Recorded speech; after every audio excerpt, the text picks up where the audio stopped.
Six Sigma is a measure of excellence. It says that we'll make no more than 3 defects per million opportunities. So we are able to do things 1,000,000 times with no more than 3 defects. And it's a way of calculating the quality of a person's work.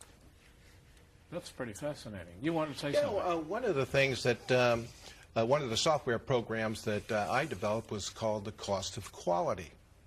And this is looking at the hidden office that Jim's talking about, where we're actually measuring all of our defects, what it actually cost, all of the errors, because those errors and the defects and the problems cost something. That cost goes back into the company, and it takes away from the bottom line. No question. And so by putting a software program out there that's easy for an organization to use, they can measure what that is and focus in on how to reduce the cost. Very interesting.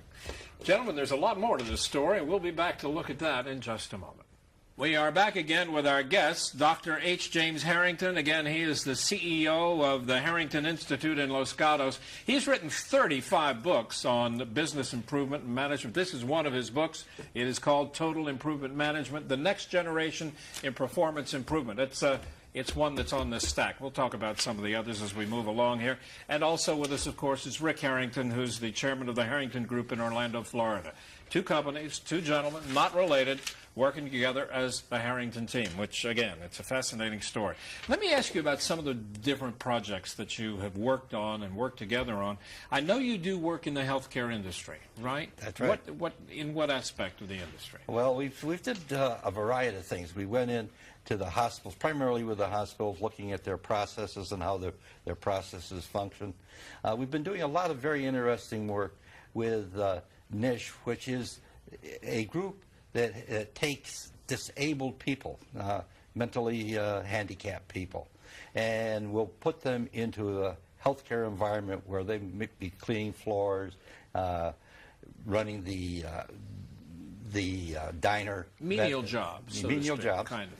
And it's a wonderful experience because you come through, here's people that really couldn't support themselves on relief. And we've taken them and we put them in a job where they can earn a living. And they're so proud of what they're doing.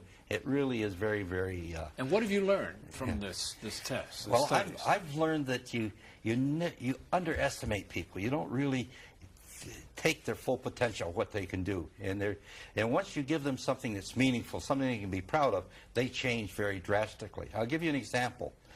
We worked with one company called NEI, which is a company that takes these handicapped people and puts them into a healthcare environment where they're working. It could also be into a military base mowing lawns, that sort of thing. And as a result of we did a lean manufacturing, lean Six Sigma type of program with them. We had a 90% decrease in customer complaints. We had a 100% increase in customer positive comments related to them. We had a 38% increase in overall budget, business. Mm-hmm. We had a 20% increase in contracts that were renewed. And the company was selected as the preferred business for the state. How about that? And it was just a matter that you took these people and you made them proud of what they were doing. And you helped them to take themselves off the list of people that we're supporting and put them into a very constructive point. And we really need to do more of that as with our veterans coming back. That's very, very interesting. Rick, I want to get back to you and your software. The overall name of your software, I think I had gotten it wrong. I gave it a name that really wasn't what the accurate. The overall name is HQMS Quality Management. Is that right? Yes, that's our enterprise solution, right. The Harrington Quality Management software. And that incorporates all of the titles that are standalone as well. So there are a lot of individual different software programs under that. Exactly. If you want to manage your document system within your organization, we have a program called Document Control. If you want to manage your calibration system, we have one called Calibration Recall. As you know, the tools and equipment need to be calibrated on a regular interval. And so this tracks them and helps them to understand when it has to be sent back for calibration. We have others that track your training requirements. All of this is incorporated